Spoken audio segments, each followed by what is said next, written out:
खबर शामिल करते हैं मलीर कराची से हमारे CCN न्यूज़ चैनल के नुमाइंदे मीर मूसा चन्ना से।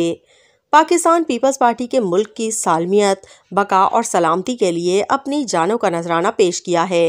इन ख्यालात का इजहार पाकिस्तान पीपल्स पार्टी के रहनुमा और साबिक रुकन कौमी असम्बली के मेंबर आगा रफ़ीउल्लाह ने NA 230 मलीर से कौमी असम्बली की इंतखाबी मुहिम के दौरान कॉर्नर मीटिंग से खिताब करते हुए किया।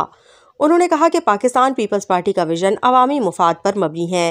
पीपल्स पार्टी ने हमेशा अवाम की बात की है और अवाम के वोट से ही अवाम की हुकूमतें कायम की हुई हैं। उन्होंने कहा कि पाकिस्तान के काबिल फ़ख्र अवाम 2024 के इंतखाबात में ऐसी जमात का इंतखाब करेंगे जो हमेशा मुल्क के गरीबों, किसानों और गरीब अवाम के बारे में सोचती है, जिनका इंतखाबी निशान एक तीर है।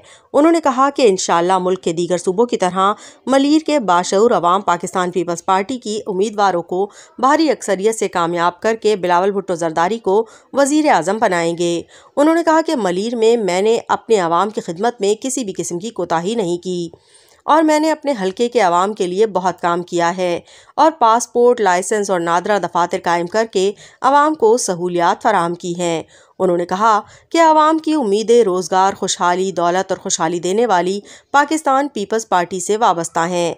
इजलास से पाकिस्तान पीपल्स पार्टी के सूबाई उम्मीदवार महमूद आलम जमोट और दीगर ने भी खिताब किया।